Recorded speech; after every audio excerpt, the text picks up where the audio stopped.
প্রচন্ড শীত পড়েছে, তাই না? আমার তো মনে হচ্ছে শীত আজকে একটু বেশি পড়েছে। মহারাজ, কথায় আছে না, মাঘের শীত বাঘের গায়ে, অর্থাৎ বাঘও এই শীতকে ভয় পায়।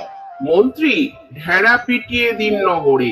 যদি কেউ এই শীতের রাতে পুকুরে সারা রাত আকণ্ঠ ডুবে থাকতে পারে, তাকে নগদ 1000 টাকা পুরস্কার দেয়া হবে। ঠিক আছে মহারাজ, আমি এখনই গিয়ে নগরে ঢেড়া পেটানোর ব্যবস্থা করে আসছি। শোনো শোনো সবাই, মহারাজ কৃষ্ণচন্দ্র বলেছেন, যে ব্যক্তি এই শীতের ঠান্ডায় রাজবাড়ির সামনের পুকুরে আকণ্ঠ পানিতে সারা রাত ডুবে থাকতে পারবে, তাকে মহারাজ নগদ 1000 টাকা পুরস্কার দেবেন।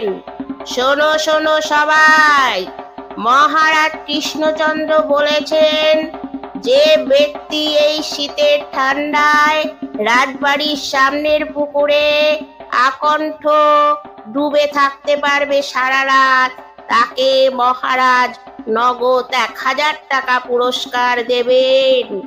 শোনো শোনো শোনো। মহারাজ, আমি ঘোষণা শুনে এসেছি মহারাজ। আমি এই শর্তে রাজি আছি মহারাজ। আমি এই পুকুরের জলে আকণ্ঠ ডুবে থাকতে আমার কোনো আপত্তি নেই। আমি পুকুরে ডুবে থাকতে চাই, আর ওই নগদ 1000 টাকা পুরস্কার আমি জিততে চাই মহারাজ। আমাকে সুযোগ দিন মহারাজ, আমাকে সুযোগটা দিন মহারাজ। সে কি, আপনি একজন বৃদ্ধ মানুষ, এই বয়সে এত ঠান্ডায় আপনি পুকুরের জলে ডুবে থাকতে চান? না না, সে সম্ভব নয়, আপনি পারবেন না। আপনি বাড়ি ফিরে যান। একদম ঠিক বলেছেন মহারাজ, এ কাজ ওনার পক্ষে সম্ভব নয়। না না মহারাজ, আপনি আমাকে না করবেন না মহারাজ। আমি অতি দরিদ্র কন্যাদায়গ্রস্ত পিতা। আমার একটি বিবাহযোগ্য কন্যা আছে, তার বিয়ে দেওয়ার জন্য আমার কাছে কোনো টাকা নেই। আপনার এই পুরস্কার জিততে পারলে আমার কন্যার বিবাহ দিতে আমার আর অসুবিধা হবে না। আপনি আমাকে না করবেন না মহারাজ। হে ঈশ্বর, তুমি আমাকে রক্ষা করো ঈশ্বর। দরিদ্র কন্যাদায়গ্রস্ত পিতা আমি, আমার মুখ রেখো বাবা, আমাকে মেয়ের বিয়ে দেওয়ার জন্য কত কষ্টই না করছে দেখো বুড়ো মানুষটা। আমরা ঠান্ডায় থাকতে পারছি না, আর এই বুড়ো বয়সে দেখো এত ঠান্ডা জলে কি করে যে থাকবে কে জানে। ভগবান বাঁচিয়ে রাখুক। হে ঈশ্বর রক্ষা করো, হে ঈশ্বর রক্ষা করো, হে ঈশ্বর, হে ঈশ্বর রক্ষা করো, এই বুড়ো মানুষকে বাঁচিয়ে রেখো। দরিদ্র হলে মানুষ পয়সার জন্য কি না করে। মহারাজ, মহারাজ, আমি পেরেছি মহারাজ। আপনি প্রহরীদের জিজ্ঞাসা করুন মহারাজ, আমি করতে পেরেছি। এবার আমার পুরস্কারটা আমাকে দিন মহারাজ, আমার বড় উপকার হয়। এই কন্যাদায়গ্রস্ত বৃদ্ধকে সাহায্য করুন মহারাজ। আপনি মহান, আপনি মহান মহারাজ। আপনি পারলেন কি করে বৃদ্ধ? এই ঠান্ডায় ওই পুকুরের জলে সারা রাত ডুবে থাকলেন কি করে? সবই ভগবানের কৃপা মহারাজ। রাজবাড়ির আলোর দিকে তাকিয়ে থাকতে থাকতে কখন যে রাত কেটে গেল আমি বুঝতে পারিনি মহারাজ, আমি বুঝতে পারিনি।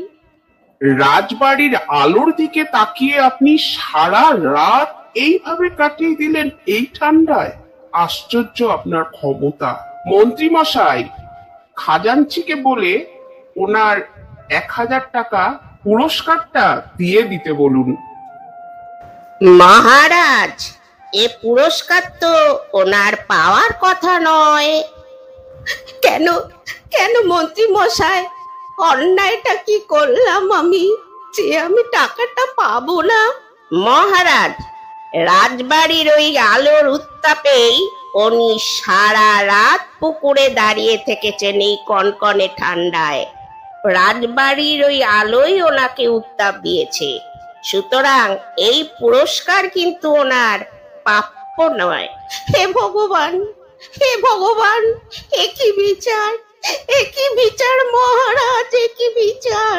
নিয়ম অনুসারে ওই সময় কোনো আলো বা অগ্নির উত্তাপ নেয়া নিষিদ্ধ ছিল, তাই তুমি এই ঘোষিত পুরস্কার থেকে বঞ্চিত হলে। গোপাল, গোপাল, গোপাল, আমাকে বাঁচাও গোপাল, আমাকে বাঁচাও। এটা কি কোনো ন্যায় বিচার হলো বলো গোপাল? শুনেছি তুমি রাজাকে ন্যায় বিচারে সাহায্য করো, তাহলে তুমি কেন চুপ ছিলে গোপাল? তুমি কেন কিছু বললে না গোপাল? সবই শুনলাম, সবই দেখলাম, আপনি চিন্তা করবেন না। আপনার পুরস্কারের টাকা আমি পাইয়ে দেব আপনাকে। আমাকে মাত্র শুধু 2 দিন সময় দিন। এই 2 দিনের মধ্যে আমি কথা দিচ্ছি আপনার প্রাপ্য টাকা আপনাকে অবশ্যই দিয়ে দেবেন মহারাজ। যান, এখন বাড়ি ফিরে যান। গোপাল বাদে আপনারা সকলেই এসে গেছেন দেখছি। মহারাজ, গোপাল তো রোজই প্রায় দেরি করে, আজ আর নতুন কি? তবে আজ একটু বেশি দেরি করে ফেলছে মহারাজ। অনেক বেজে গেছে, সেটা কি আপনি খেয়াল করেছেন? এত দেরি কিন্তু গোপাল করে না। পেয়াদাকে ডাকুন। পেয়াদা,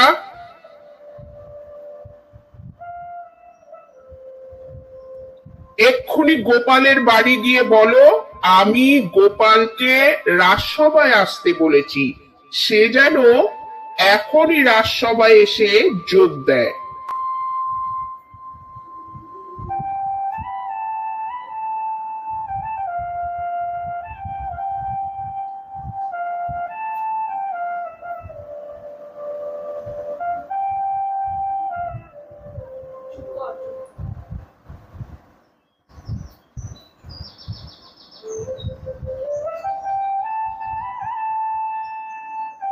গোপাল বাবু, মহারাজ আপনাকে রাজদরবারে যেতে এখনই আদেশ করেছেন।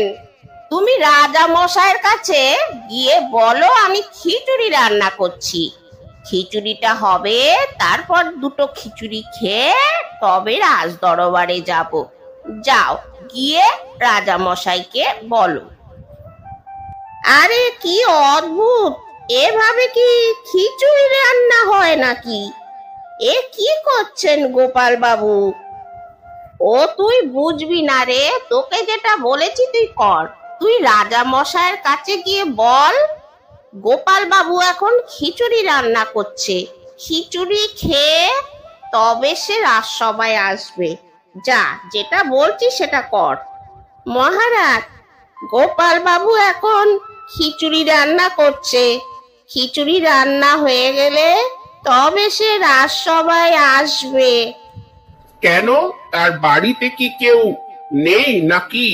সবাই আছে হুজুর, কিন্তু গোপাল বাবু বাড়ির পেছন দিকে খিচুড়ি রান্না করছে, সে ভারী অদ্ভুত ভাবে। অদ্ভুত মানে? কিভাবে করছে খিচুড়ি রান্না?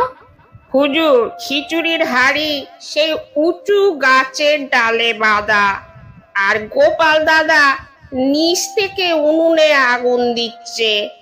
এ তো অদ্ভুত কাণ্ড। গোপাল কি পাগল হয়ে গেল নাকি? আপনারা সবাই চলুন তো আমার সঙ্গে, দেখে আসি গোপাল কি কাণ্ড করছে। আচ্ছা গোপাল, তুমি কি পাগল হলে অত উঁচুতে হাড়ি, নিচে দিচ্ছ খড়ের জাল, এতে কি খিচুড়ি হবে?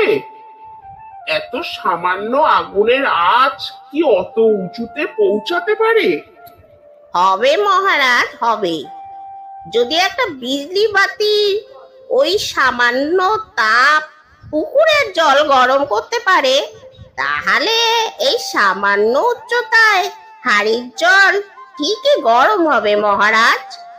তাতে খিচুড়ি হবে বলছো? হবে মহারাজ, হবে। রাজবাড়ির আলোয় পুকুরের জল গরম হয়ে যায়, আর সেই জল যদি বৃদ্ধের শরীর গরম করতে পারে, তাহলে এই সামান্য উচ্চতায় আমার হাড়ির খিচুড়িও ঠিক হয়ে যাবে। বুঝতে পেরেছি গোপাল, বৃদ্ধ নিশ্চয়ই তোমার শরণাপন্ন হয়েছে, বলো। সে তো অন্যায় কিছু করেনি হুজুর, সে মহারাজের কাছে ন্যায় বিচার চেয়েছে। ঠিক আছে গোপাল, ওই বৃদ্ধকে বলো কালকেই যেন রাজদরবারে গিয়ে সে তার প্রাপ্য পুরস্কারের টাকা নিয়ে আসে। আর তুমিও এবার সভায় চলো। আপনি মহান মহারাজ। গোপাল, গোপাল, তুমি আমার অনেক উপকার করলে গোপাল। তোমার এই ঋণ আমি চিরকাল মনে রাখবো। তুমি ধন্য গোপাল, তুমি ধন্য, তুমি মহান। আজকের ভিডিওটা কেমন লাগলো বন্ধুরা? ভালো লাগলে অবশ্যই কমেন্ট করে আমাকে জানাবেন। লাইক শেয়ার করতেও একদম ভুলবেন না। তাহলে আবার দেখা হচ্ছে নেক্সট ভিডিওতে।